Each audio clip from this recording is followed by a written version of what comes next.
Hello everyone, मैं दीक्षा। स्वागत है आपका आपके अपने यूट्यूब चैनल में। उत्तर प्रदेश लोक सेवा आयोग की परीक्षा को ध्यान में रखते हुए यह 30 दिन की सीरीज आपको चलाई जा रही है, जिसके अंतर्गत अगर बात की जाए तो आपका डे तीसरा है। मतलब जो तीसरा दिन है, तीसरे दिन के अंतर्गत आपको इकोनॉमिक्स से रिलेटेड टॉपिक को कंप्लीट कराया जा रहा है, जिसके अंतर्गत देखा जाए तो आपकी परिभाषाएं हैं कुछ जिससे रिलेटेड आपको क्वेश्चन आते हैं। जैसे कि अर्थशास्त्र हुआ, अर्थव्यवस्था, आर्थिक समृद्धि, आर्थिक विकास, समावेशी विकास, स्थानीय विकास। तो इस तरीके की डेफिनेशन आपके एग्जाम में पूछ ली जाती है, तो उससे रिलेटेड आपकी डेफिनेशन है और उसी को एक्सप्लेन करके समझाया जाएगा। फिर आती है अर्थव्यवस्था के क्षेत्रक। क्षेत्रक से रिलेटेड भी आपके क्वेश्चन आ रहे हैं, किस तरीके से वर्गीकरण है अर्थव्यवस्था उससे रिलेटेड। फिर आता है आपका सेकंड टॉपिक, जैसे कि मुद्रास्फीति के बारे में, जिसकी परिभाषा, कारण, प्रकार, अवधारणा है, मापन से रिलेटेड आपके क्वेश्चन आते हैं। और तीसरा टॉपिक आएगा आपका राष्ट्रीय आय। तो इसमें आपके 3 मेजर टॉपिक कंप्लीट हो जाएंगे, तो इसके अंतर्गत 3 टॉपिक को कवर करते हैं। आपको बता दें कि ये सीरीज जो है जिसमें आपका कंप्लीट रिवीजन क्लास है, जिसमें आपको जो आपकी ऑथेंटिक बुक है वो NCERT previous year question, practice question हुए, करंट अफेयर, यूपी स्पेशल, सभी का एक कंबाइंड स्टडी मटेरियल आपको 30 दिन के अंदर प्रोवाइड किया जा रहा है, जिसमें अभी आपका डे फर्स्ट और डे सेकंड तक का क्लास हो गया है। अगर आपने नहीं देखा है तो आप प्ले लिस्ट में जाके देखें, या फिर डिस्क्रिप्शन में लिंक दी गई, तो आप वहां पर क्लिक करते हैं तो आपको डे फर्स्ट और डे सेकंड की क्लास अवेलेबल हो जाएगी। चलिए तो आज की क्लास में शुरुआत करते हैं। आज की क्लास के अंतर्गत हमारा जो पहला टॉपिक आता है, सबसे पहले तो डेफिनेशन जान लेते हैं, क्योंकि डेफिनेशन ज्यादा कंफ्यूजन पैदा करती है और उसे आपके एग्जाम में भी उसी तरीके के क्वेश्चन आते हैं, क्योंकि ऑब्जेक्टिव दे देता है तो उसमें इसके अंतर्गत आपकी डेफिनेशन के से रिलेटेड क्वेश्चन आते हैं। जैसे कि सबसे पहले आता है कि आर्थिक अर्थशास्त्र और अर्थव्यवस्था में क्या अंतर है। तो आपको पूछ देता है कि अर्थशास्त्र क्या है या अर्थव्यवस्था क्या है, तो इसमें कथन कारण के संदर्भ में आपके क्वेश्चन दे दिए जाते हैं, या फिर 1 2 3 4 के फॉर्मेट में भी दे दिए जाते हैं। तो आपको इनकी डेफिनेशन याद रहेगी, तो आपको एग्जाम क्वेश्चन मतलब कि आप समझ लेंगे तो आपको एग्जाम में सॉल्व करने क्वेश्चन को सॉल्व करने में दिक्कतें नहीं होगी। तो इसमें आता है कि आपका अर्थशास्त्र और अर्थव्यवस्था में अंतर को देखा जाए तो सबसे पहले आता है कि आपका अर्थशास्त्र कि आखिर अर्थशास्त्र होता क्या है? अर्थशास्त्र हम पढ़ते तो हैं, लेकिन होता क्या है इसके संदर्भ में सबसे पहले जानते हैं। तो इसके संदर्भ में बात की जाए तो अर्थशास्त्र जो है वह मानव की आर्थिक गतिविधियों का अध्ययन करता है। तो अर्थशास्त्र क्या है? वह मानव की आर्थिक गतिविधियों का अध्ययन करता है, तो इसके संदर्भ में ये आपका फिर आता है कि इसके संदर्भ में बात की जाए कि अब ऐसी में कि अर्थशास्त्र रिलेटेड कि मानव द्वारा संपन्न वैसी सारी गतिविधियां जिनके आर्थिक लाभ और आर्थिक हानि का तत्व विद्यमान है, वह आर्थिक गतिविधियां कहलाती है। मतलब कि अर्थशास्त्र के संदर्भ में बात की जाए तो मानव की आर्थिक गतिविधियों का अध्ययन करता है। अर्थशास्त्र जो है मानव की जितनी भी आर्थिक है उनका अध्ययन करता है, और मानव द्वारा उत्पन्न वैसी सारी गतिविधियां जिनमें आर्थिक लाभ हो, आर्थिक हानि भी हो, तो उन सभी का इसमें तत्व समावेश होता है। तो मैटर नहीं कर रहा है कि आपका प्रॉफिट ही अकेला इसमें इंक्लूड किया जाए, इसमें आपका प्रॉफिट भी इंक्लूड किया जाएगा, आपका लॉस भी इंक्लूड किया जाएगा, तो उसी के संदर्भ में आर्थिक गतिविधियों का अध्ययन किया जाता है। तो इसके संदर्भ में अर्थशास्त्र की अपनी डेफिनेशन होती है। अब आते हैं आपका अर्थव्यवस्था के बारे में। तो अर्थव्यवस्था के संदर्भ में देखा जाए तो अर्थव्यवस्था एक अधूरा शब्द। जब अर्थव्यवस्था शब्द का नाम प्रोनाउंसिएशन करते हैं तो उसमें किसी देश के नाम या किसी क्षेत्र विशेष का नाम ना जोड़ा जाए। मतलब कि इसके पूर्व जब तक जैसे कि कोई भी अर्थव्यवस्था का नाम है, जैसे कि भारतीय अर्थव्यवस्था, तो हम उसमें भारतीय लगाते हैं। जैसे अमेरिकी अर्थव्यवस्था हुआ, तो मतलब कि प्रत्येक देश की, जैसे कि आपकी साम्यवादी अर्थव्यवस्था, मिश्रित अर्थव्यवस्था और आपकी सामाजिक अर्थव्यवस्था, तो इस तरीके की अर्थव्यवस्थाओं की मतलब कि अर्थव्यवस्था एक अधूरा नाम कहलाए। तो इसके ऊपर जब आप किसी देश की या फिर किसी घरेलू क्षेत्र की या सरकार मतलब जो भी जिस चीज को लगा दिया जाता है वो उससे रिलेटेड वो अर्थव्यवस्था के संदर्भ में आता है। यानी कि एक इसको एक अधूरा शब्द मानती है, और आर्थिक क्रिया में किसी देश के व्यापारिक क्षेत्र हुए, घरेलू क्षेत्र हुए, सरकार द्वारा दुर्लभ संसाधनों के प्रयोग, वस्तुओं तथा सेवाओं के उपभोग, उत्पादन एवं वितरण से ये संबंधित होता है। तो अर्थव्यवस्था आपके किससे संबंधित होता है? आर्थिक क्रियाएं जो कि आपके व्यापारिक क्षेत्र हुआ, चाहे घरेलू क्षेत्र हो, या सरकार द्वारा दुर्लभ संसाधनों के प्रयोग हो, या वस्तु सेवाओं के उपभोग एवं उत्पादन के वितरण का से संबंधित होता है। तो इस तरीके से देखा जाए तो ये अर्थव्यवस्था एक अधूरा शब्द है, जिसमें आपका जब अर्थव्यवस्था का नाम प्रोनाउंसिएशन किया जाता है तो इसमें किसी देश का नाम भी जोड़ा जाता है या किसी विशेष क्षेत्र का नाम जोड़ा जाता है। तो इस तरीके से आपका ये अर्थव्यवस्था के नाम की संतुष्टि होती है, उसी तरीके से अर्थव्यवस्था को भी डिफाइन किया जाता है। अब अर्थशास्त्र में आपका आर्थिक लाभ हो, आर्थिक हानि हो, जो मानव द्वारा संपन्न में ऐसी सारी गतिविधियां हो, तो उनमें उन सभी के तत्व विद्यमान होते हुए अर्थशास्त्र होता है। तो आपका ये डिफरेंशिएशन हो गया कि आपका अर्थशास्त्र और अर्थव्यवस्था में क्या अंतर होता है। तो आपने डेफिनेशन को भी समझ लिया, और इसके अंतर को भी समझ लिया। अब आते हैं हमारे नेक्स्ट, इसके अंतर्गत देखा जाए तो निजी क्षेत्र और बाजार के सापेक्ष राज्य सरकार की भूमिका के आधार पर अर्थव्यवस्था को 3 श्रेणियों में बांटा गया। तो आपका निजी क्षेत्र हुआ या बाजार हुआ, मतलब दोनों के आधार पर ही अर्थव्यवस्था को 3 श्रेणी में बांटा गया है। पहली तो आती है आपकी पूंजीवादी अर्थव्यवस्था, दूसरी आती है राज्य अर्थव्यवस्था, तीसरी आती है मिश्रित अर्थव्यवस्था। पूंजीवादी अर्थव्यवस्था के अंतर्गत बात की जाए तो एक ऐसी अर्थव्यवस्था जहां पर क्या उत्पादन करना है, कितना उत्पादन करना है और उसे किस कीमत पर बेचना है, ये सब बाजार तय करता है। इसमें सरकार की कोई भूमिका नहीं होती। मतलब कि ऐसी अर्थव्यवस्था जहां पर जो कुछ भी आपको बेचना है या जिस चीज का आपने उत्पादन किया है उसका जब आप मार्केट में बेचने जाते हो तो उसकी जो सीमा है वो बाजार तय करेगा, ना कि सरकार। इसकी भूमिका मतलब कि सरकार की इसमें कोई भूमिका नहीं है। फिर आती है आपकी राज्य अर्थव्यवस्था। राज्य अर्थव्यवस्था के अंतर्गत देखा जाए तो इसमें उत्पादन, आपूर्ति और कीमत सबका फैसला सरकार द्वारा किया जाता है। और ऐसी अर्थव्यवस्थाओं को केंद्रीकृत, नियोजित या गैर बाजारी अर्थव्यवस्था भी कहा जाता है। तो इसमें आपके इस तरीके के क्वेश्चन आते हैं कि ऐसी अर्थव्यवस्था कौन सी है जिसमें कीमत खुद ही उत्पादन करना, किस कीमत पर बेचना, ये कौन तय करता है। तो ये आपको पूंजीवादी अर्थव्यवस्था के अंतर्गत आता है और इसमें सरकार की कोई भूमिका नहीं होता है। तो इसको आपको याद रख लेना है कि पूंजीवादी अर्थव्यवस्था में सरकार की कोई भूमिका नहीं होती है। और जो आपकी राज्य अर्थव्यवस्था में है उसमें सरकार द्वारा ही फैसला निश्चित किया जाता है कि कितना उत्पादन होगा, कितनी आपूर्ति होगी, किस कीमत पर बेचा जाएगा। ये सब चीजें आपकी राज्य अर्थव्यवस्था के अंतर्गत आए। इसमें केंद्रीकृत, नियोजित और गैर बाजारी अर्थव्यवस्था भी कहा जाता है। इस तरीके से देखा जाए तो ये अर्थव्यवस्थाएं आपकी दो तरीके से होती है। पहली तो आती है समाजवादी अर्थव्यवस्था और दूसरी आती है आपकी साम्यवादी अर्थव्यवस्था। तो समाजवादी अर्थव्यवस्था आपकी कहाँ पर है? वो आपकी सोवियत संघ यानी कि यूएसएसआर, वर्तमान रूस में है। और आपकी साम्यवादी अर्थव्यवस्था चीन में है। तो इस तरीके से आप इसको डिफाइन कर सकते हैं कि आपका पूंजीवादी अर्थव्यवस्था और राज्य अर्थव्यवस्था में क्या अंतर है।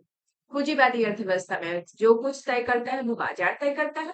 राज्य अर्थव्यवस्था में सरकार तय करती है, जिसमें आपकी केंद्रीकृत या नियोजित या गैर बाजारी अर्थव्यवस्था भी कहा जाता है।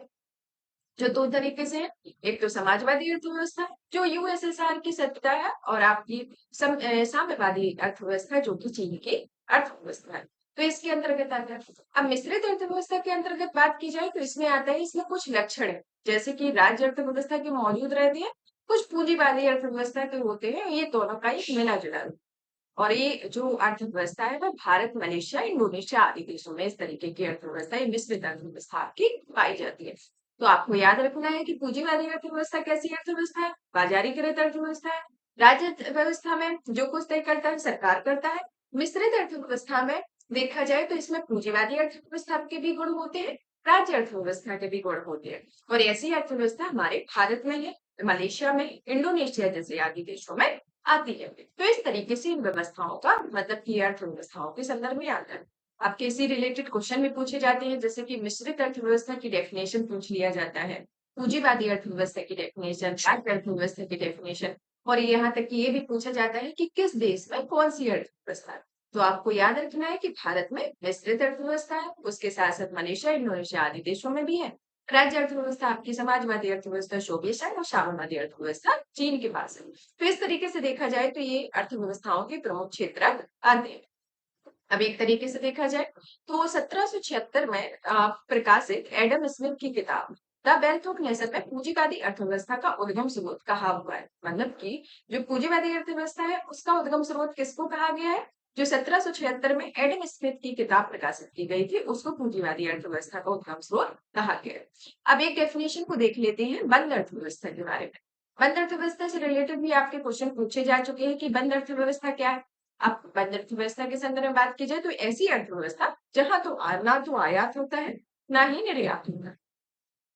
यानी कि अर्थव्यवस्था को शेष विश्व से कोई संबंध नहीं होता है। मतलब कि अगर हमारे इंडिया में बंद अर्थव्यवस्था कार्य करती है तो वहां पे ना किसी भी तरीके का आयात होगा, ना भी किसी तरीके का निर्यात होगा किसी भी कंट्री से। मतलब कि किसी कोई भी कंट्री से कोई लेना देना नहीं होगा। तो इस अर्थव्यवस्था को बंद अर्थव्यवस्था कहा जाता है।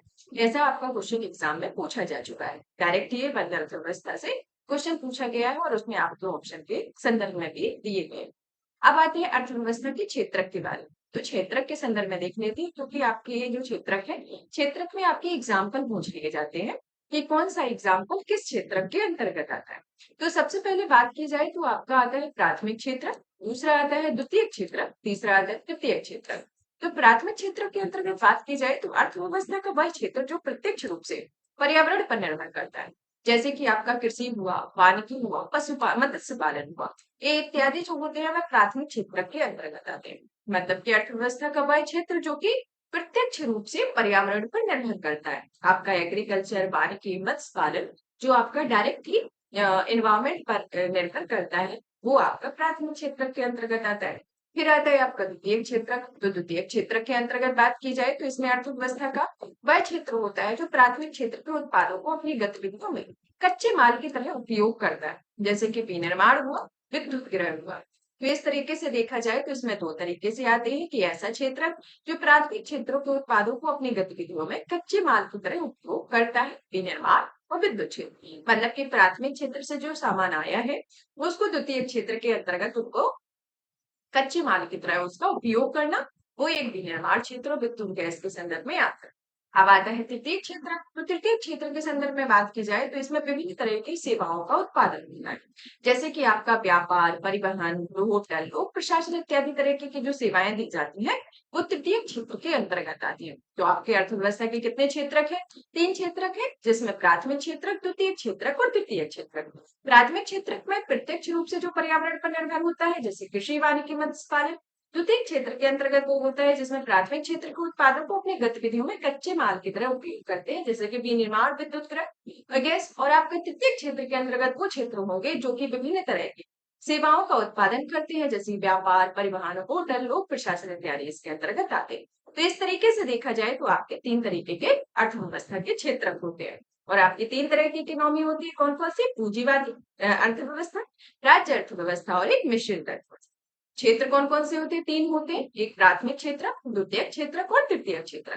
तो इस तरीके से ये आपका आता है। अब आता है कि आर्थिक समृद्धि और आर्थिक विकास में क्या अंतर है, इसके संदर्भ में बात करते हैं, क्योंकि आपके इससे रिलेटेड भी डेफिनेशन आती है। उन्हीं में टॉपिक को उठाया गया है जिससे आपके question as it is exam में बनते हैं। और हमारा टारगेट है कि 110 प्लस क्वेश्चन का स्कोर कराना। तो उसी के संदर्भ में ये टॉपिक आपके कवर करा रहे हैं कि आपके सिलेक्टेड मैटर हो, ताकि आपको ये रहे कि एग्जाम में इसी तरीके के क्वेश्चन आ जाए तो आप क्वेश्चन को अटेम्प्ट कर सके। अब आते हैं आर्थिक समृद्धि और आर्थिक विकास के बारे में, यानी कि economic growth and economic development. Economic समृद्धि यानी कि इकोनॉमिक ग्रोथ के बारे में बात की जाए तो ऐसी इकोनॉमिक ग्रोथ से अभिप्राय यानी कि आर्थिक समृद्धि से अभिप्राय किसी समयावधि में किसी अर्थव्यवस्था में होने वाली वास्तविक आय से होता है। मतलब कि ऐसी अर्थव्यवस्था यानी कि ऐसी आर्थिक समृद्धि जहां पर एक समयावधि में, मतलब कि एक समयावधि मतलब कि कोई समयावधि निश्चित की गई है, उस समयावधि में जो उसे मतलब कि उस अर्थव्यवस्था से जो वास्तविक आय की प्राप्ति होगी उसको आर्थिक समृद्धि कहा जाएगा। आर्थिक समृद्धि में देखा जाए तो उत्पादन में वृद्धि से होता है, ये परिमाणात्मक परिवर्तन होते हैं, जैसे कि श्रम पूंजी हुआ, उपभोग शक्ति हुआ और व्यापार की मात्रा प्रसार के साथ होती है। और इसमें सकल घरेलू उत्पाद, सकल राष्ट्रीय उत्पाद एवं प्रति व्यक्ति आय होती है, जो कि हम कह सकते हैं कि आर्थिक समृद्धि हो रही है। तो इस तरीके से ये आपकी एक परिमाणात्मक मतलब कि इसका एक परिमाण दे दिया जाता है कि इसमें इतना ये चीज एक वर्ष, जैसे कि सकल राष्ट्रीय उत्पाद है तो एक वर्ष का इसमें पूरी राष्ट्रीय आय के उत्पादों का आकलन किया जाता है। सकल घरेलू उत्पाद में वस्तुओं एवं सेवाओं का उत्पादन एक रेशियो दिया जाता है, तो प्रति व्यक्ति आय के संदर्भ में भी होता है। तो इस तरीके से देखा जाए तो इसका एक परिमाण मतलब कि इसकी समय सीमा निर्धारित की गई है कि इसके अंतर्गत आपके श्रम पूंजी में, उपभोग में, शक्ति और व्यापार में किस मात्रा में प्रसार हो सकता है, उसी के संदर्भ में इसका बात करता है। तो आर्थिक समृद्धि क्या है कि किसी समयावधि में किसी अर्थव्यवस्था में होने वाली एक वास्तविक आय से होता है, जो कि आर्थिक समृद्धि में उत्पादन में वृद्धि एक तरीके से परिमाणात्मक रूप में होती है, मतलब कि उसका एक परिमाण निर्धारित होता है। अब आती है हमारी आर्थिक विकास की बात।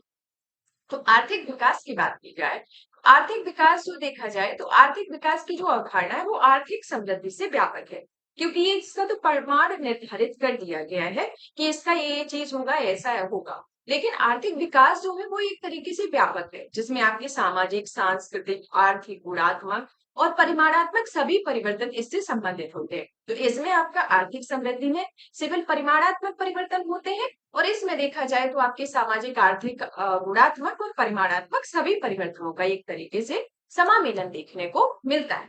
और आर्थिक विकास तभी कहा जाएगा जब जीवन की गुणवत्ता में सुधार हो। तो आर्थिक जब जीवन की गुणवत्ता में सुधार होगा तभी आर्थिक विकास कहा जाएगा, जैसे कि जीवन प्रत्याशा हो, शिक्षा तथा साक्षरता दर कम होना, जीवन प्रत्याशा, स्वास्थ्य सेवाएं, प्रति व्यक्ति आय, उपभोग वस्तुएं इत्यादि, ये सभी आर्थिक विकास में शामिल होते हैं। तो इस तरीके से देखा जाए तो ये आपका आर्थिक विकास और आर्थिक समृद्धि में डिफरेंशिएशन होता है कि आर्थिक समृद्धि वो समृद्धि होती है जहां पर परिमाणात्मक परिवर्तन होते हैं, जो कि एक तरीके से सकल राष्ट्रीय उत्पाद, सकल घरेलू उत्पाद, प्रति व्यक्ति आय से होता है।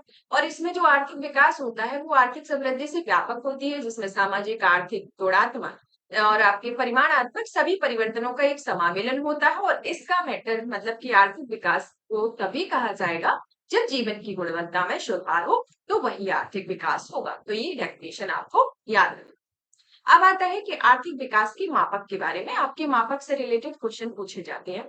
तो जैसे कि आपका जब ऑप्शन में क्वेश्चन दे दिए जाते हैं तो आपके इस तरीके की, आपके जैसे 4 दे दिया तो बता दिया, या 5 दे दिया, इसमें से जो 5 दे दिया और एक और नहीं दिया, तो ये रहेगा कि भाई कौन सा नहीं है या और कौन से है। तो इस तरीके से आपको ये याद रख लेना है कि इसके मापक के संदर्भ में बात की जाए तो इसमें आता है कि आधारभूत आवश्यकता प्रत्यागम, दूसरा आता है जीवन की भौतिक गुणवत्ता निर्देशांक प्रत्याज्ञा, तीसरा आता है क्रय शक्ति समता विधि, चौथा आता है निबल आर्थिक कल्याण, पांचवा आता है मानव विकास सूचकांक। तो इस तरीके से देखा जाए तो आर्थिक विकास के मापक आते हैं, कौन कौन से आते हैं? आधारभूत आवश्यकता प्रत्यागम, जीवन की भौतिक गुणवत्ता निर्देशांक प्रत्यागम, क्रय शक्ति समता विधि, निबल आर्थिक कल्याण और मानव विकास सूचकांक। तो इस तरीके से देखा जाए तो आर्थिक विकास के मापक आते हैं। अब आता है हमारा नेक्स्ट समावेशी विकास और सतत विकास के बारे में, यानी कि inclusive development and sustainable development के बारे में। इनसे रिलेटेड भी आपके क्वेश्चन पूछे जाते हैं कि इंक्लूसिव डेवलपमेंट क्या होता है और आपका सस्टेनेबल डेवलपमेंट क्या होता है। तो चलिए एक एक करके दोनों को देखते हैं। तो इसमें सबसे पहले आता है आपका समावेशी विकास। समावेशी विकास के संदर्भ में बात की जाए तो समावेशी विकास के दो पक्ष होते हैं। एक तो पक्ष होता है सबका विकास यानी कि डेवलपमेंट ऑफ ऑल, और दूसरा आता है सभी पहलुओं में विकास, मतलब कि सबका विकास हो और सभी पहलुओं का विकास हो। तो इसके अंतर्गत जैसे सबके विकास के अंतर्गत आपका पहला तो आता है कि इसमें न्याय के सिद्धांत पर यह आधारित होता है। दूसरा आता है कि अंत्योदय की अवधारणा पर आधारित होता है। अंत्योदय मतलब सर्वोदय की ओर होना, और यह समाज का कोई भी सदस्य विकास की प्रक्रिया में वंचित ना रह जाए। इसमें समावेशी विकास, विकास का वह प्रारूप होता है जिसमें विकास की प्रक्रिया का लाभ समाज के प्रत्येक सदस्य को सुनिश्चित करता है। तो एक तरीके से इसकी डेफिनेशन को देखा जाए तो समावेशी विकास इस तरीके के विकास का प्रारूप है जिसमें विकास की प्रक्रिया का लाभ समाज के प्रत्येक सदस्य को सुनिश्चित करता है। इसमें सबका विकास या डेवलपमेंट ऑफ ऑल के संदर्भ में बात की जाए तो यह न्याय के सिद्धांत पर आधारित होता है। इसमें अंत्योदय की अवधारणा यानी कि सर्वोदय की ओर, यानी कि समाज का कोई भी सदस्य विकास की प्रक्रिया से वंचित ना हो। तो अंत्योदय का आपका अर्थ भी एक तरीके से पूछ लिया जाए तो आपको याद रखना है कि एक इस तरीके का विकास जहां पर समाज का कोई भी सदस्य विकास की प्रक्रिया से वंचित ना रह जाए, वह आपकी अंत्योदय की अवधारणा होती है, जो कि समावेशी विकास में एक डेवलपमेंट ऑफ ऑल के सिद्धांत के आधार पर या फिर इस अवधारणा के आधार पर कार्य करती है। अब आता है सभी पहलुओं पर विकास। तो सभी पहलुओं पर विकास के संदर्भ में बात की जाए, आर्थिक विकास के साथ साथ इसमें सामाजिक और राजनीतिक विकास को भी सुनिश्चित हो। मतलब कि जो आपने आर्थिक विकास पढ़ा तो उसमें आर्थिक विकास के अंतर्गत सभी पहलुओं के बारे में बात की गई, तो वो उसके गुणात्मक, मात्रात्मक सभी पहलुओं, लेकिन इसमें देखा जाए तो इसमें आपके सामाजिक और राजनीतिक विकास को भी सुनिश्चित करता है। मतलब कि आपका आर्थिक विकास भी होगा, आर्थिक विकास के साथ आपका सामाजिक और राजनीतिक विकास भी इसमें सुनिश्चित होगा, जो कि एक सभी पहलुओं में विकास के संदर्भ में होता है। तो इसमें दो तरीके से आएगा आपका समावेशी विकास यानी कि इंक्लूसिव डेवलपमेंट, जिसमें सबका विकास, सभी पहलुओं का विकास। सबके विकास के अंतर्गत आपका न्याय के सिद्धांत पर आधारित होगा, अंत्योदय की अवधारणा होगी जो समाज के किसी भी सदस्य, कोई भी सदस्य विकास की प्रक्रिया से वंचित ना हो, और सभी पहलुओं के विकास में देखा जाए तो आर्थिक विकास भी होगा, उसके साथ आपका सामाजिक और राजनीतिक विकास भी सुनिश्चित। और इसमें देखा जाए तो यह समावेशी विकास का वह प्रारूप होता है जो कि विकास की प्रक्रिया में समाज के प्रत्येक सदस्य को लाभ सुनिश्चित हो। तो इसके अंतर्गत आपका समावेशी विकास आता है। अब आता है हमारा नेक्स्ट सतत धारणीय विकास के बारे में। तो सतत धारणीय विकास के संदर्भ में बात की जाए तो सतत विकास की जो अवधारणा है उसे संसाधनों के उचित प्रयोग के माध्यम से उस विकास का लक्ष्य रखती है जिसके अंतर्गत पर्यावरण भी सुरक्षित रहे एवं उपलब्ध संसाधन अगली पीढ़ी के लिए भी उपलब्ध रहे। मतलब कि विकास की ऐसी अवधारणा कि हम जिस संसाधनों का मतलब कि जो भी संसाधन हम आज उपयोग कर रहे हैं वो हमारी आने वाली पीढ़ी मतलब कि अगली पीढ़ी के लिए उन संसाधनों का इस तरीके से उपयोग किया जाए कि उनके लिए उनकी उपलब्धता सुनिश्चित हो। मतलब कि ये ना हो कि हम कुछ संसाधनों का इस तरीके से उपयोग कर ले कि वो भविष्य के लिए बचे ही ना। तो इस तरीके से किसी भी संसाधनों का एक उचित यानी कि एक प्रारूपिक पैमाने पर इस तरीके से उपयोग किया जाए जिससे पर्यावरण भी सुरक्षित रहे और पर्यावरण सुरक्षित होने के साथ साथ उन संसाधनों को अगली पीढ़ी तक उपलब्ध करा सके। तो इस तरीके की जो अवधारणा है वह सतत धारणीय विकास के अंतर्गत आती है। तो इस तरीके से ये आपकी जितनी भी शब्दावलियां थी उनसे रिलेटेड आपका टॉपिक फिनिश होता है। अब आता है हमारा मुद्रास्फीति से रिलेटेड। तो मुद्रास्फीति के संदर्भ में हमारा जैसे मुद्रास्फीति को इन्फ्लेशन कहा जाता है। तो इन्फ्लेशन के संदर्भ में बात की जाए तो इन्फ्लेशन क्या है, एक आमतौर पर मतलब कि आम बोलचाल की भाषा में जिसे महंगाई कहा जाता है। जैसे कि बोलते हैं कि मुद्रास्फीति बढ़ गई या महंगाई बढ़ गई। तो महंगाई बढ़ गई तो किन चीजों की वजह से बढ़ी, क्या इसकी डेफिनेशन होती है, क्या इनके प्रकार होते हैं, किस किस तरीके की मुद्रास्फीति होती है, क्योंकि मुद्रास्फीति में हमेशा फ्लक्चुएशन होता रहता है। जब ये फ्लक्चुएशन होता है तो उनको अलग अलग शब्दावलियों के नाम से भी जाना जाता है जो कि आपकी एग्जाम में इस तरीके के क्वेश्चन भी पूछे जाते हैं। जैसे कि मुद्रास्फीति या इन्फ्लेशन के संदर्भ में बात की जाए तो वस्तुओं तथा सेवाओं के मूल्य में निरंतर बढ़ोतरी की दशा। मतलब की जो वस्तुएं और सेवाएं जिस तरीके के आप जिन वस्तुओं एवं सेवाओं का उपयोग करते हैं उनके मूल्य में जब निरंतर बढ़ोतरी होती है। मतलब कि देखा जाए कि आपका आज अगर कोई चीज 10 रुपए की है तो 12 की हुई, फिर 15 की हुई, फिर 16 की हुई, 17 की हुई, मतलब कि उसमें एक निरंतरता के तौर पर देखा जाए तो उसमें बढ़ोतरी हो गई है। तो उसमें एक मुद्रा की क्रय क्षमता में कमी उत्पन्न हो, मतलब कि जो मुद्रा की क्रय क्षमता में कमी उत्पन्न हो उसी मुद्रास्फीति कहा जाता है। मतलब कि जब कोई की जब किसी भी चीज का मूल्य बढ़ेगा तो उसके जो खरीदने की क्षमता है वो कम होगी। जैसे हम ही है, अगर हम कोई वस्तु को खरीदते हैं तो अगर वो आज 10 की आती थी तो वो 15 की आने लगी है। अगर वो 15 की आने लगी है तो हम उसको एक उस जिस तरीके से 10 की चीज आती थी तो हम उस तरीके से नहीं खरीदेंगे। आप 15 की खरीदेंगे तो उसको एक सोच विचार के खरीदेंगे। मतलब कि पहले हम उन चीजों को 10 खरीद लेते थे लेकिन अभी देखा जाए तो हम उसको 8 खरीदेंगे। तो ये इसमें एक तरीके से क्रय क्षमता में कमी आती है। ये जो क्रय क्षमता में जो कमी आती है वह मुद्रास्फीति को संदर्भित करती है।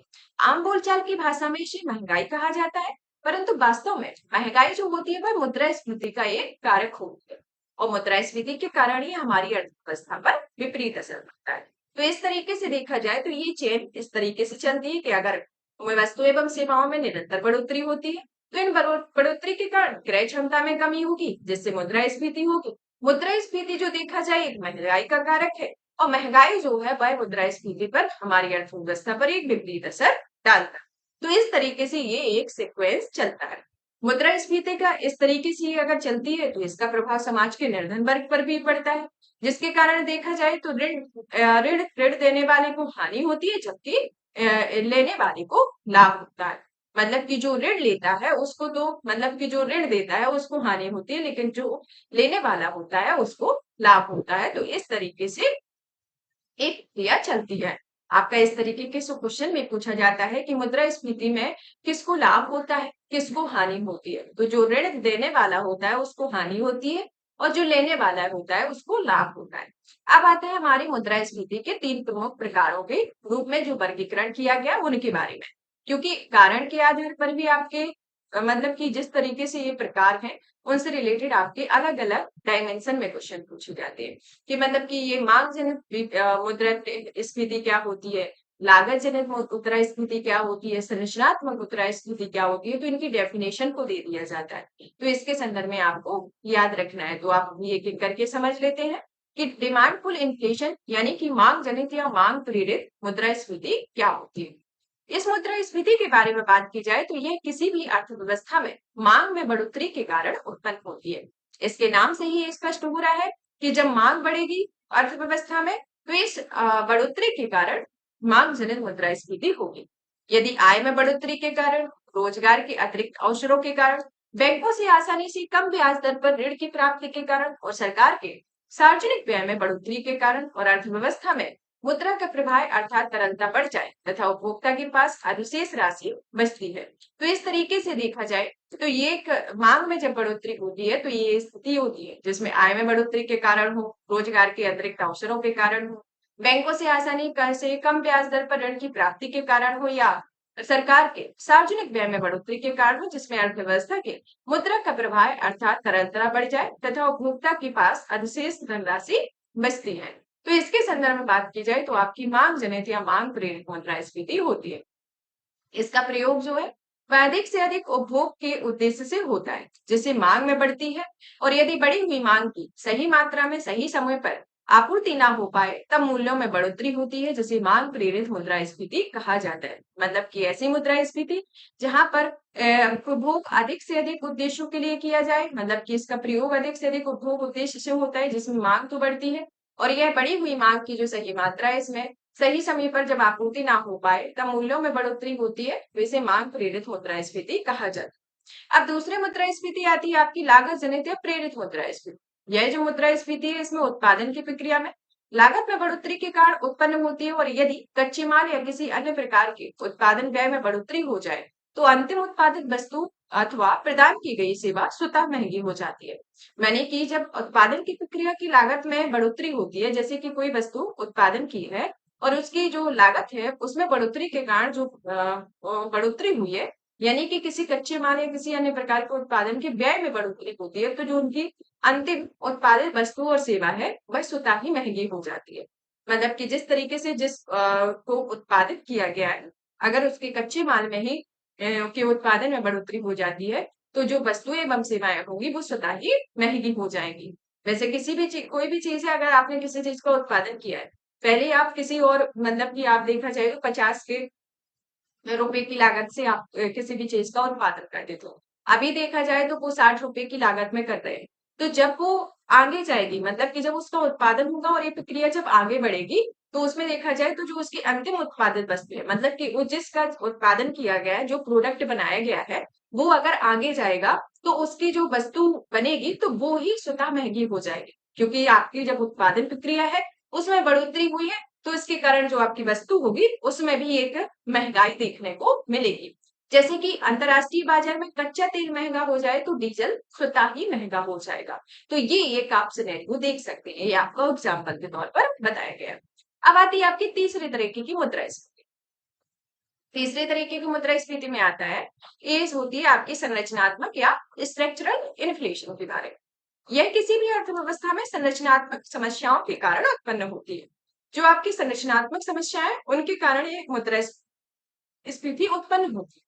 यदि अर्थव्यवस्था में उत्पादन पर्याप्त भी हो एवं मांग भी सामान्य रहे, मतलब कि आपका उत्पादन पर्याप्त हुआ है, मांग भी सामान्य है, तब भी भंडारण की सुविधा में कमी, परिवहन की सुविधा में कमी इत्यादि के कारण मूल्यों में बढ़ोतरी संभव है। यह संरचनात्मक मुद्रास्फीति होती है। जैसे कि आपके जो संरचनात्मक मुद्रास्फीति में जमाखोरी, कालाबाजारी और जो व्यवसायिक समूहन होता है इत्यादि के कारण जो मुद्रास्फीति उत्पन्न होती है उसके संदर्भ में आता है। यानी कि ऐसी मुद्रास्फीति जहां पर उत्पादन भी पर्याप्त हो, जैसे कि हमने मांग लागत जो उत्पादन लागत प्रेरित मुद्रास्फीति के संदर्भ में देखा कि उसमें जब उत्पादन में बढ़ोतरी होगी तो अंतिम वस्तु एवं सेवाओं में बढ़ोतरी होगी। तो यहाँ इस वाली अर्थव्यवस्था में देखा जाए, मतलब कि इस तरीके के इन्फ्लेशन में देखा जाए तो इसमें आपका उत्पादन भी पर्याप्त मात्रा में हुआ, मांग भी सामान्य रही, भंडारण की सुविधा में जो कमी आई, परिवहन की सुविधा में जो कमी आई, उसके कारण देखा जाए तो मूल्यों में बढ़ोतरी होती है। ये जो होती है वो संरचनात्मक होती है, जिसमें आपका जमाखोरी या फिर होर्डिंग होता है, कालाबाजारी यानी कि ब्लैक मार्केटिंग और व्यवसायिक संकुचन यानी कि कार्टिलाइजेशन इत्यादि के कारण मुद्रास्फीति उत्पन्न होती है। तो इस तरीके से देखा जाए तो आपकी संरचनात्मक मुद्रास्फीति की स्थिति होती है। और भारत में मुद्रास्फीति का नियंत्रण जो होता है वह आरबीआई के द्वारा किया जाता है। तो ये आपका क्वेश्चन डायरेक्टली आता है कि भारत में मुद्रास्फीति का नियंत्रण किसके द्वारा किया जाता है, तो ये आरबीआई के द्वारा किया जाता है। अब आते हैं हमारे नेक्स्ट डिफरेंशिएशन के बारे में, ये टाइप्स के बारे में, जैसे कि दर के आधार पर मुद्रास्फीति के प्रकार के बारे में। अभी हमने उस तरीके से मुद्रास्फीति के प्रकार को पढ़ा, अब दर के आधार पर किस तरीके से मुद्रास्फीति होती है। जैसे कि दर के आधार पर मुद्रास्फीति के प्रकार के बारे में बात की जाए तो पहला आता है रेंगती हुई मुद्रास्फीति, दूसरी आती है चलती हुई मुद्रास्फीति, तीसरी आती है भागती हुई मुद्रास्फीति और चौथी आती है चरम मुद्रास्फीति। रेंगती हुई मुद्रास्फीति के संदर्भ में बात की जाए तो इसे क्रीपिंग इन्फ्लेशन कहा जाता है, जो कि मुद्रास्फीति की दर 3% रहे इसके संदर्भ में होती है। दूसरी आती है चलती हुई मुद्रास्फीति, जिसके अंतर्गत बात की जाए तो जिसे वॉकिंग या ट्रॉटिंग इन्फ्लेशन कहा जाता है, जो कि मुद्रास्फीति आपकी 3 से 10% के बीच रहे। भागती हुई मुद्रास्फीति वो मुद्रास्फीति होती है जहां मुद्रास्फीति की दर 10 से 30% तक रहे। और चरम मुद्रास्फीति की वह स्थिति होती है जहां मुद्रास्फीति जब पूर्णतः नियंत्रण से बाहर चली जाए। तो इस तरीके से आपके 4 तरीके की मुद्रास्फीति होगी, यानी कि क्रीपिंग यानी कि रेंगती हुई मुद्रास्फीति में इस तरीके की मुद्रास्फीति जहां पर आपका एक रेशियो दिया गया है, मतलब कि इस रेशियो के अंतर्गत आपको याद रखना है, जिससे आपको ये मतलब माइंड मेकअप रहेगा, तो आपको समझने में कोई डिफिकल्टी नहीं होगी। जैसे कि रेंगती हुई मुद्रास्फीति वो मुद्रास्फीति जहां पर आपकी मुद्रास्फीति की दर 3% रहे। चलती हुई मुद्रास्फीति की वो दर जहां पर आपकी 3% से 10% रहे। भागती हुई मुद्रास्फीति की वो दर होगी जो कि 10% से 30% रहे। और चरम मुद्रास्फीति वो मुद्रास्फीति होगी जहां पर मुद्रास्फीति जब पूर्णतः स्वतंत्र नियंत्रण से बाहर चली जाए। तो इस स्थिति में आपकी ये विभिन्न स्थितियां होती है, रेंगती हुई, चलती हुई, भागती हुई, चरम। रेंगती में 3% से कम, चलती में 3 से 10%, मुद्रास्फीति की जो भागती है वह 10 से 30 और आपकी चरम में जो पूर्णतः मुद्रास्फीति के नियंत्रण से बाहर चली जाए। तो इस तरीके से ये 4 तरीके की स्थितियां होती हैं। अब आते हैं कि मुद्रास्फीति से संबंधित अवधारणाओं के बारे में, क्योंकि ये अवधारणाओं से रिलेटेड आपके क्वेश्चन आते हैं। जैसे कि आपका पूछ लिया, मुद्रास्फीति को सभी पढ़ लेते हैं, सभी को पता रहता है, अगर नहीं भी पता है तो इस तरीके से बता दिया गया है तो आपको समझ में आ ही गया हो।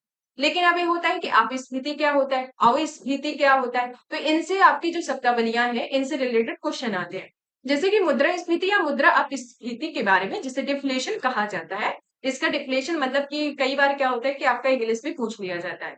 तो मुद्रा संकुचन या अपस्फीति या फिर डिफ्लेशन, इसके 3 नाम हैं, मतलब कि इसका एक हिंदी में, एक इंग्लिश में और 2 हिंदी में इसको अलग-अलग मुद्रा संकुचन, अपस्फीति इसको हिंदी में बोलेंगे, 2 नामों से प्रोनाउंसिएट करेंगे और ये डिफ्लेशन आपका इंग्लिश नाम। तो इसके संदर्भ में बात की जाए तो ये मुद्रास्फीति के विपरीत की स्थिति होती है, यानी कि जिस तरीके से मुद्रास्फीति में जो आपने डेफिनेशन पढ़ी, तो इसमें जो अपस्फीति है वह मुद्रास्फीति की एक विपरीत स्थिति होगी, जिसमें वस्तुओं और सेवाओं के मूल्य में निरंतर कमी की दशा को संबोधित करता है। यानी कि जब आपकी वस्तुएं एवं सेवाएं हैं, इसमें जब निरंतर कमी की दशा होती है तो उस टाइम पर आपकी अपस्फीति की स्थिति होती है। इसमें देखा जाए तो मांग के नीचे आने के पीछे निम्नलिखित कारण होते हैं, जैसे कि बेरोजगारी की दर में बढ़ोतरी होना, तरलता कम होना। तो इस तरीके से देखा जाए तो इसमें 2 स्थितियां होती हैं आपकी, जैसे कि कुछ कारण होते हैं कि बेरोजगारी की दर बढ़ोतरी हुई, तरलता कम होना, उस कारण से ये आपकी जब मांग नीचे आती है तो ये स्थितियां होती हैं और ये अपस्फीति यानी कि मुद्रा संकुचन के कारण होते हैं। और ये मुद्रा संकुचन के कारण किस तरीके से होती है, जब वस्तुओं एवं सेवाओं के मूल्य में निरंतर कमी की दशा को ये संबोधित करते हैं, तो उसके अंतर्गत आती है। अब आती है आपकी अविस्फीति यानी कि डिसइंफ्लेशन के बारे में। डिसइंफ्लेशन के संदर्भ में बात की जाए तो ये एक ऐसी मुद्रास्फीति जो कि मुद्रास्फीति के प्रारूप को बताती है। मुद्रास्फीति के प्रारूप के संदर्भ में बात की जाए तो इसके अंतर्गत आता है कि इसमें स्फीति में भी मूल्यों में बढ़ोतरी तो होती है, परंतु बढ़ोतरी के इस दर से निरंतर कमी उत्पन्न होती है। मतलब कि एक तरीके से देखा जाए तो इस अविस्फीति में जब मूल्यों में बढ़ोतरी होगी तो ये बढ़ोतरी की दर के में निरंतर कमी उत्पन्न की जो स्थिति है उसे अविस्फीति या डिसइंफ्लेशन कहा जाता है। नेक्स्ट आता है संस्फीति के बारे में या रिफ्लेशन के बारे में। इसके संदर्भ में बात की जाए तो ये इस अर्थव्यवस्था की मांग में नीचे आती है जब वस्तुओं एवं सेवाओं के मूल्य में निरंतर कमी उत्पन्न होती है। मतलब कि जब मांग नीचे आती है और वस्तुओं एवं सेवाओं के मूल्य में कमी उत्पन्न होती है तो इस तरीके की जो मुद्रास्फीति होती है वह संस्फीति या रिफ्लेशन की स्थिति होती है। तो ये आपको शब्दावलियां याद रखनी है। अब आता है मजदूरी मूल्य सर्पिल या मुद्रास्फीति सर्पिल के बारे में, वेज प्राइस स्पाइरल या इन्फ्लेशन स्पाइरल के बारे में। ये एक तरीके से इस तरीके की मुद्रास्फीति का एक स्पाइरल होता है जिसमें वेतन अथवा आय में बढ़ोतरी तथा मुद्रास्फीति के बीच एक चक्रीय संबंध होता है। जैसे जैसे वेतन में बढ़ोतरी होगी वैसे वैसे मांग में बढ़ोतरी होगी एवं मांग में बढ़ोतरी के कारण ही मूल्य में बढ़ोतरी होती है। तो इस तरीके से देखा जाए कि अब जब आपका वेतन हुआ या फिर आपकी आय हुई, जब उसमें बढ़ोतरी होती है तो इसके बीच एक चक्रीय संबंध मतलब कि एक डिग्री से देखा जाए तो एक सर्कल के तौर पर आपको दिखाई देता होगा, जिसमें जैसे जैसे आपका वेतन बढ़ रहा है वैसे वैसे आपकी मांग भी बढ़ रही है। मतलब कि वेतन बढ़ेगा तो आपकी डिमांड बढ़ेगी, डिमांड बढ़ेगी तो उसके कारण जो मूल्य में बढ़ोतरी होगी, मांग में बढ़ोतरी के कारण मूल्य में भी बढ़ोतरी होगी, जो कि आपकी मुद्रास्फीति सर्कल या मजदूरी मूल्य सर्कल को संबोधित करता है। अब आते हैं आपका नेक्स्ट मुद्रास्फीति कर या फिर इन्फ्लेशन टैक्स के बारे में। इन्फ्लेशन टैक्स के संदर्भ में बात की जाए तो कर का एक अनिवार्य वसूली होती है जो सरकार आय और उपभोग पर करती है। मतलब कि सरकार जो आय एवं उपभोग पर करती है वह इन्फ्लेशन टैक्स होता है। मतलब कि एक ऐसा कर जो कि सरकार आय और उपभोग पर व्यय करती है, मतलब कि उपभोग कर करती है या वसूली करती है, तो उसे मुद्रास्फीति कर कहा जाता है। अब हमारी नेक्स्ट शब्दावली आती है, अवधारणा आती है समृद्धि रहित मुद्रास्फीति या स्टेगफ्लेशन के बारे में। स्टेगफ्लेशन के नाम से ही आपको संबोधित हो रहा होगा कि ये दो शब्दों से मिलकर बना है। जैसे कि एक आता है आपका स्टेग मतलब कि स्टेगमेंट या कि रुकी हुई या थमी हुई होती है। फ्लेशन मतलब कि इन्फ्लेशन जो कि मुद्रास्फीति हो। तो स्टेगनेंट यानी कि रुकी हुई या थमी हुई, फ्लेशन मतलब कि मुद्रास्फीति यानी कि इस मुद्रास्फीति में मांग बिल्कुल थम जाती है, समृद्धि दर्ज नहीं होती है। तो इस तरीके की मुद्रास्फीति को समृद्धि रहित मुद्रास्फीति कहते हैं, जहां पर मांग बिल्कुल थम जाती है लेकिन समृद्धि दर्ज नहीं होती है। तो इस तरीके की मुद्रास्फीति को स्टेगफ्लेशन कहा जाता है। अब आता है आपका फिलिप्स वक्र के बारे में।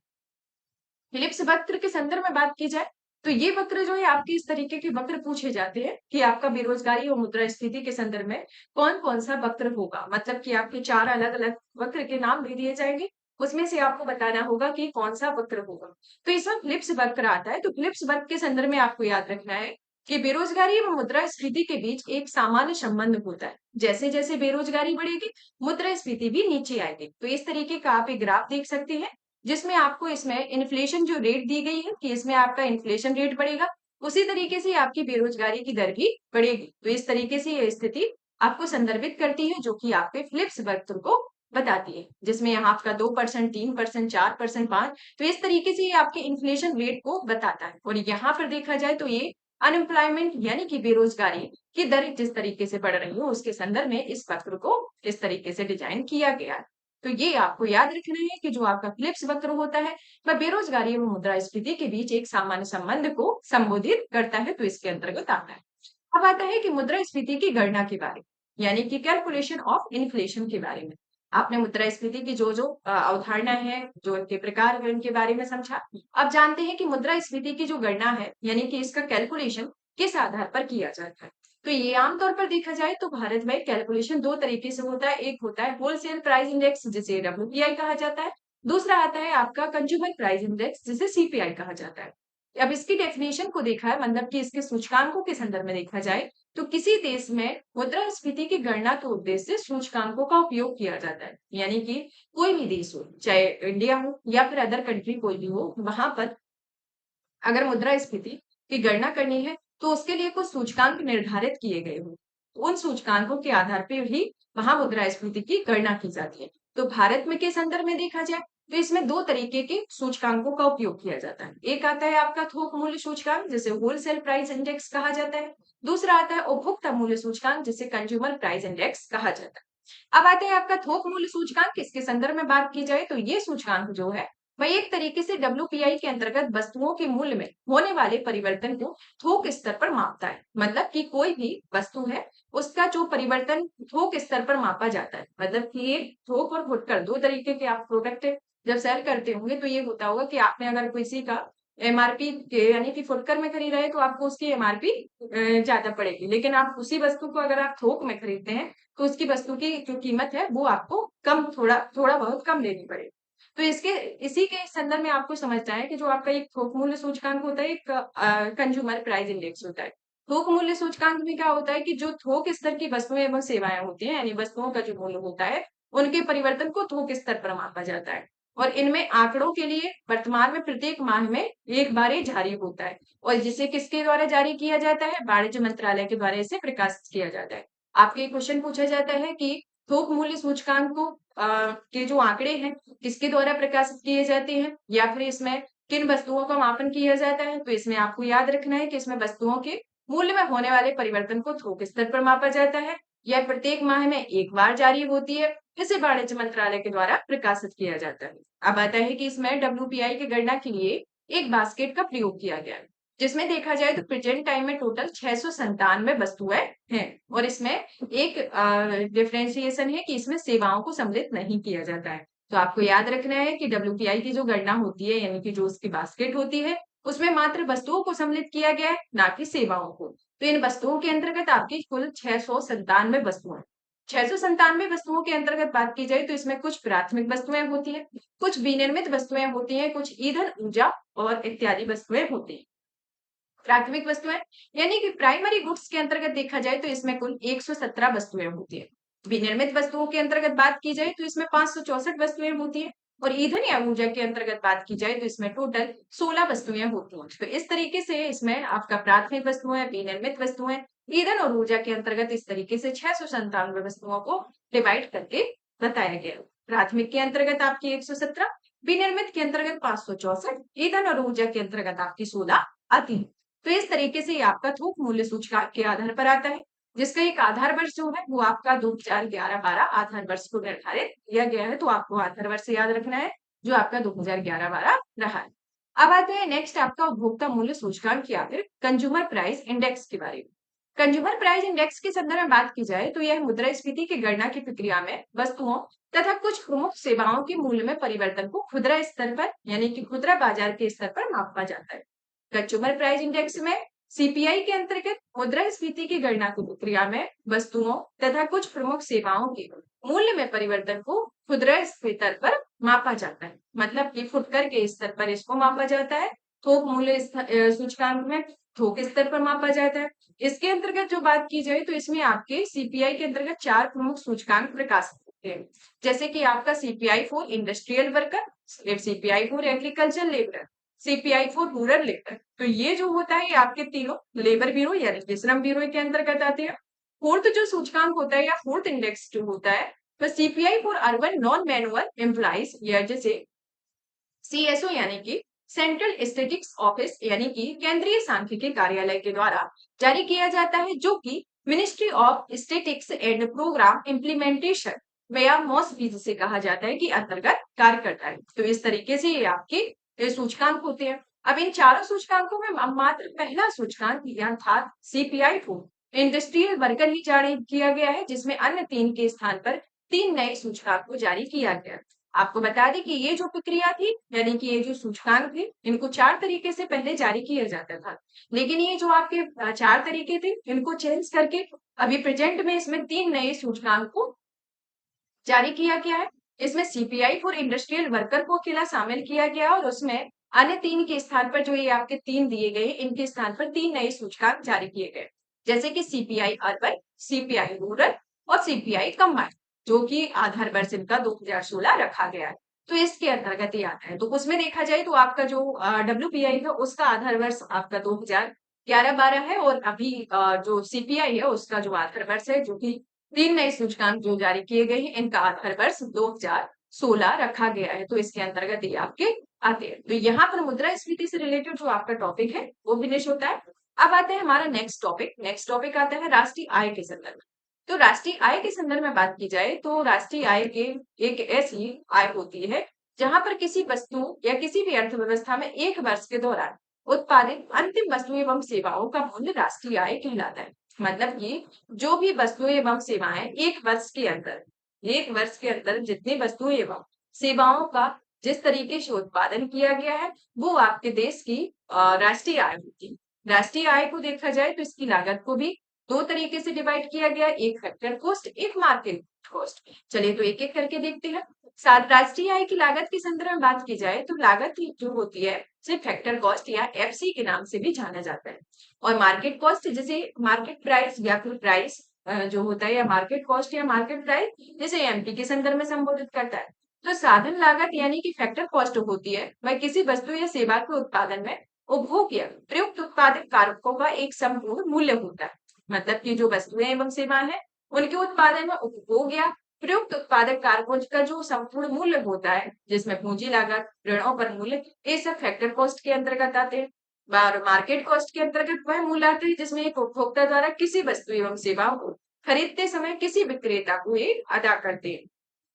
तो इस तरीके से देखा जाए तो एक आपकी जो राष्ट्रीय आय है, एक फैक्टर कॉस्ट पर होती है, और दूसरी आती है आपकी market cost per. Factor cost per वस्तु एवं सेवाओं के उत्पादन में उपभोग एवं प्रयुक्त उपयुक्त कारकों के संपूर्ण मूल्य होता है, जिसमें पूंजी लागत और ऋणों पर मूल्य आता है। और बाजार लागत के अंतर्गत जिसमें एक उपभोक्ता द्वारा किसी वस्तु एवं सेवा को खरीदते समय किसी विक्रेता को अदा करते हैं। तो इस तरीके से आपका फैक्टर कॉस्ट और मार्केट कॉस्ट के आधार पर आपका नेशनल इनकम होता है। अब आता है कि राष्ट्रीय आय से संबंधित तथ्य एवं जानकारी को जान लेते हैं कि इसका सर्वप्रथम आकलन किसके द्वारा किया गया और किस तरीके की व्यवस्था है और इसको किस तरीके से ये सीक्वेंस अभी तक चल रहा है, क्योंकि आपका इस तरीके के क्वेश्चन पूछे जाते हैं कि आपका भारत में राष्ट्रीय आय तथा प्रति व्यक्ति आय की गणना का जो प्रथम प्रयास है वह दादा भाई नेहरू के द्वारा किया गया। किसके द्वारा किया गया था? सर्वप्रथम राष्ट्रीय आय और प्रति व्यक्ति आय का जो आकलन है सर्वप्रथम दादा भाई नेहरू जी ने वर्ष 1867 से 68 के बीच में किया होगा। नेहरू जी के आकलन के अनुसार वर्ष 1868 में प्रति व्यक्ति आय का आकलन 20 रुपए था। तो इस उनके टाइम पे मतलब कि जब पहली बार राष्ट्रीय आय और प्रति व्यक्ति आय का आकलन किया गया तो उस टाइम पे दादा भाई नेहरू जी के द्वारा, तो उस टाइम पे जो एक प्रति व्यक्ति आय का आकलन था वो 20 रुपए था।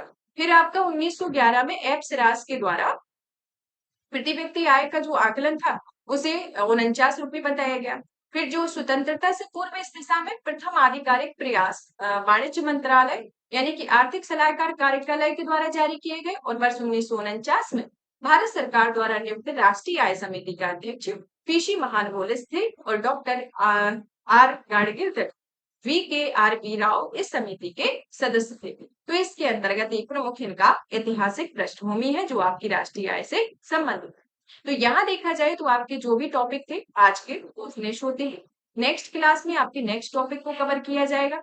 आप तब तक इस सेशन को ज्यादा से ज्यादा शेयर करें, वीडियो को लाइक करें, चैनल को सब्सक्राइब करें और इसको सेशन को ज्यादा से ज्यादा शेयर करें ताकि हमारा भी मोटिवेशन रहे कि आपको और भी बेहतर वीडियो लेकर आए। धन्यवाद।